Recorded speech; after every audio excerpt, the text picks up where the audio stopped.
Hi there, guys.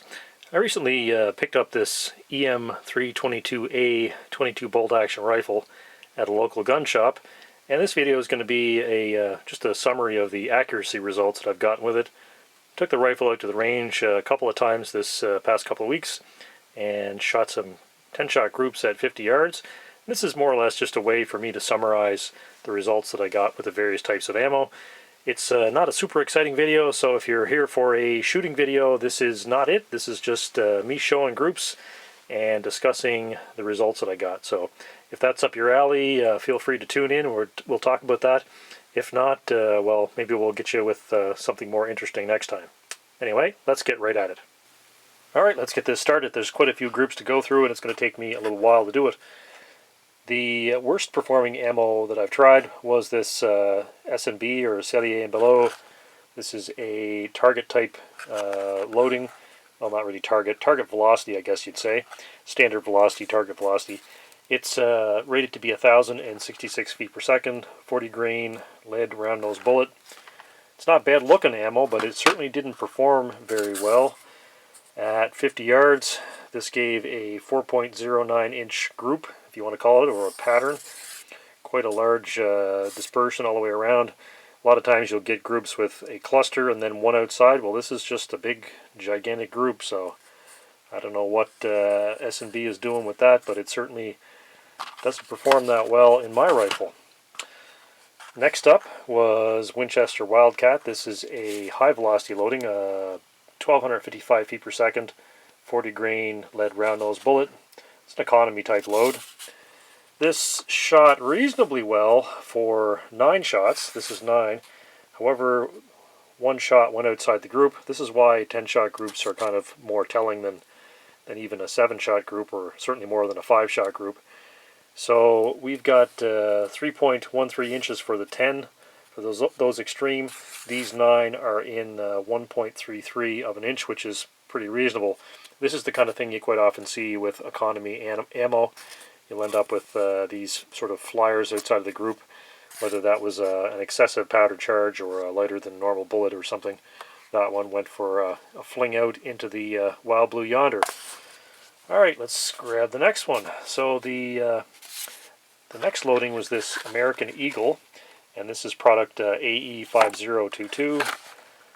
I've had this stuff a while. I'm not sure how long, but it's certainly not fresh ammo, but this is 40 grain lead round nose, 1,240 feet per second, so kind of a high velocity loading.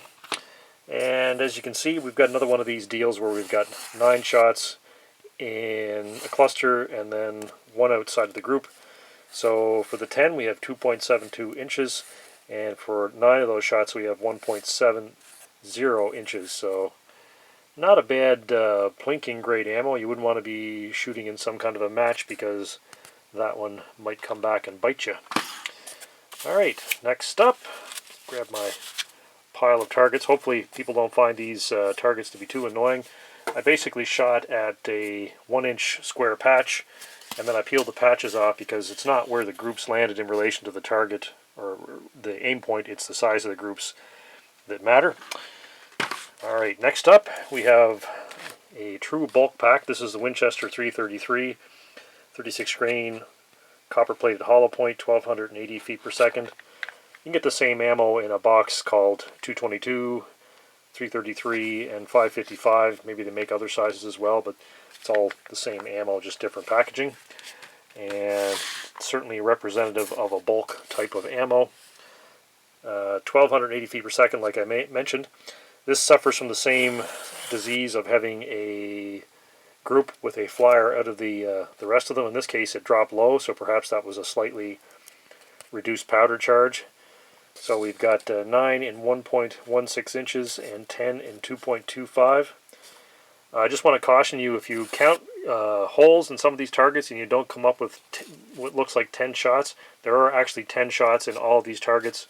There's the occasional time where bullets went through basically the same hole and it just doesn't show up on the target. So forgive me for that, because that's just the way it worked out. Alright, next up we have Remington 22 Subsonic. Where did I set that box? Here it is here. This is an older box of Remington 22 subsonic, and the current production stuff is in a plastic box, so this is stuff I've had for a few years. And yeah, I think it's the lowest rated speed of all the stuff I tried. It's 1,050 feet per second with a 40 grain bullet. And there's the group we got there. Fairly large group. 2.23 inches for 10 shots, and if we measure the best 9 out of 10, 1.78. I think this ammo is probably really not 50-yard kind of ammo. It's probably, 25-yard stuff. It's going so slow that I think it really does suffer from the lower speed, especially when it comes to, you get much more vertical dispersion with stuff that's loaded down like that. So anyway, I think that stuff's best reserved for more close range use.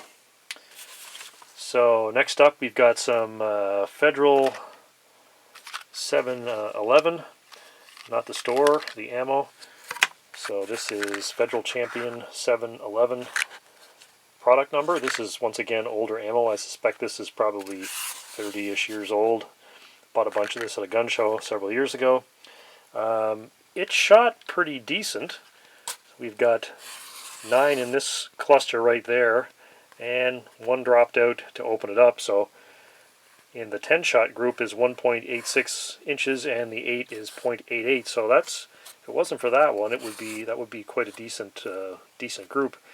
This stuff I believe was one step down from Federal Gold Medal, and it is a 40 grain lead round nose at 1,080 feet per second, if I didn't mention that earlier.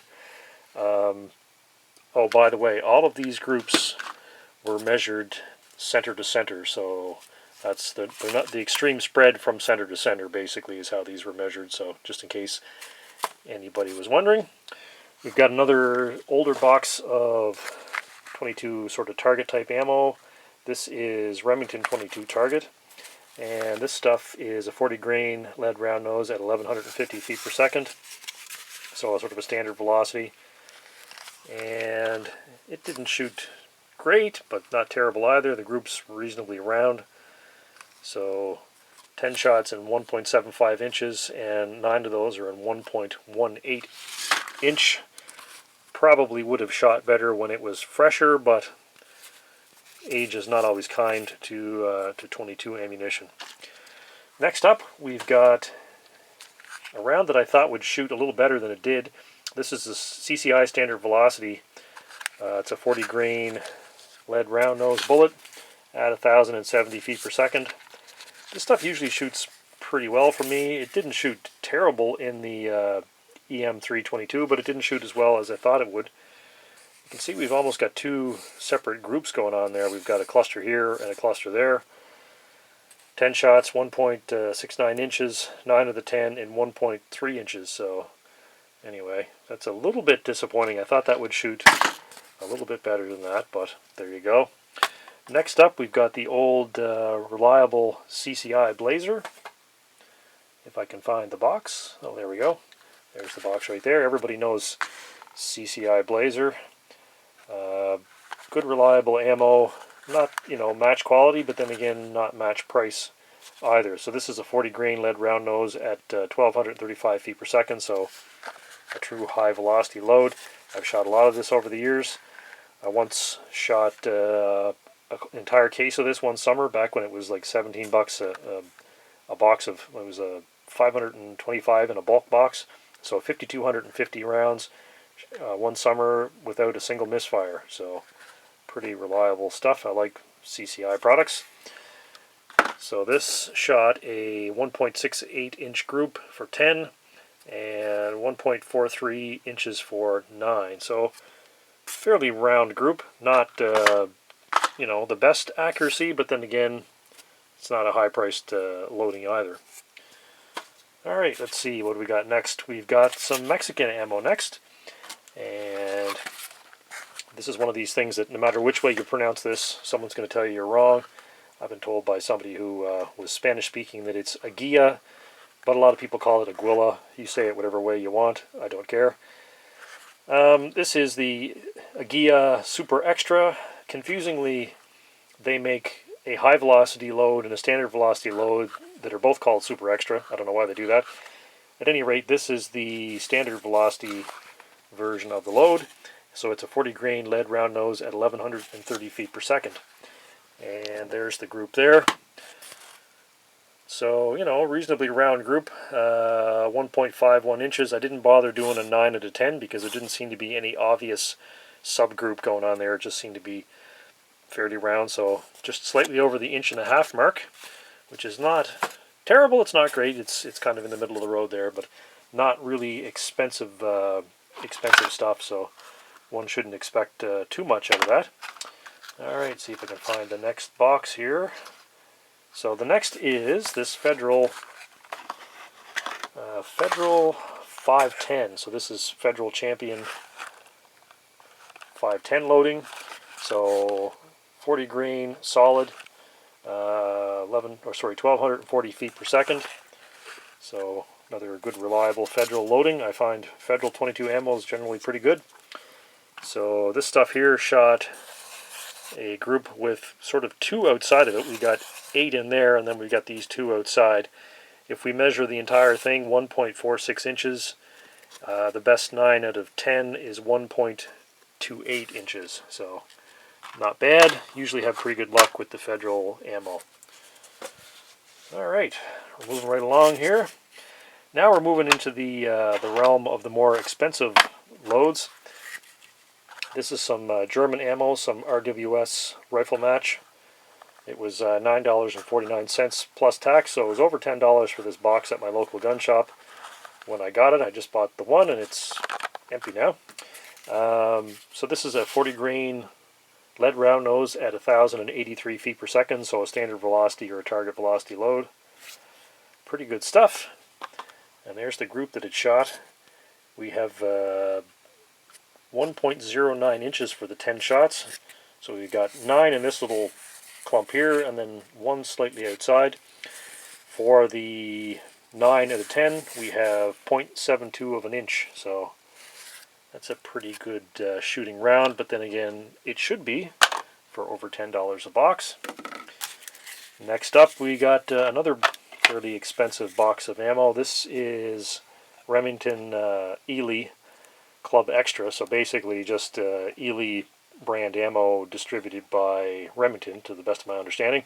I think this is loaded in the UK. And this is a 40 grain round nose at 1,085, so standard velocity.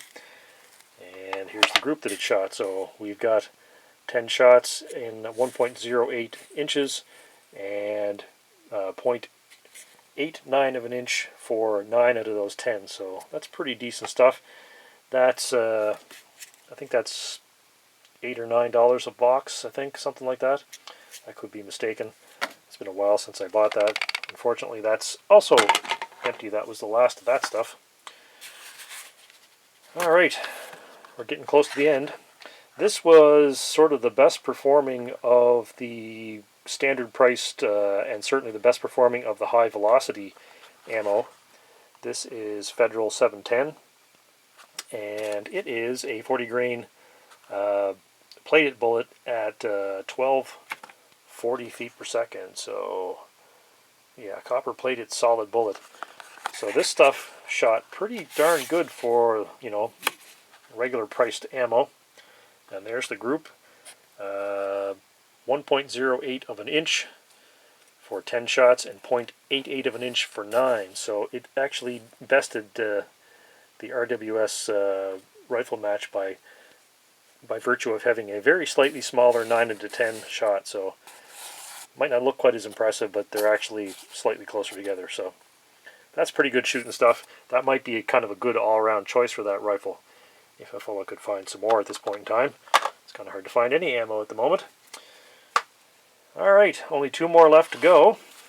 So, let's see, we have got our runner-up here, and this is SK Rifle Match. So this is made in Germany, and this stuff is 40 grain, just a plain kind of a wax-coated round nose, 1,073 feet per second. and this is pretty darn good ammo. Got lucky a few years ago. A buddy ordered a bunch of this, and I got a few boxes for what amounted to quite a good price at the time. So I think I've got a little bit more of this stuff left. And it shot 1.07 inches for 10. And I probably should have measured a 9 and a 10 on this, but I didn't for some reason. They're all close enough together that I didn't really think it merited a 9 and a 10, but maybe I should have done that. But anyway, 1.07 inches for 10 shots. That's pretty good, and it's middle of the road for real target ammo price-wise. And the very last load that I've got is the best performing one of the bunch, and this is Lapua Multi-Match. I believe this is discontinued. From what I understand, this was sort of downgraded Lapua Midas 22 target ammo. It was like the stuff that wasn't quite good enough to be Midas. They put it in these boxes and sold it as multi-match. It's a 40 grain round nose, lead at 1,073 feet per second. And I got this by virtue of being at a gun show. A guy had several boxes of it on the table for cheap because he had tried it in his target rifle and he liked something better, so he just was blowing this out. And I picked up a few boxes, which I think this is the last one that I had, and it's now empty, unfortunately. But yeah, pretty good shooting stuff, and it shot 0.95 of an inch. It's not on the surface quite as impressive a looking a group as perhaps the SK stuff, but it is actually, when you measure it, a better group. So it's a little more round, whereas the SK here is kind of a bit more in a bit of a string. So this is actually a bigger group than this one, even though it really might not look at first glance. But so there's the winner. Anyway, so that's all the groups that I shot. I think that's 16, is it altogether? Something like that. So if you've hung around this long, congratulations, you win a prize for something. I don't know, having a good attention span. And this is as much as anything for my own reference in the future. So there we go. There's the test results with the EM332. So thanks for hanging out with me for a while, and we'll talk to you in the next one.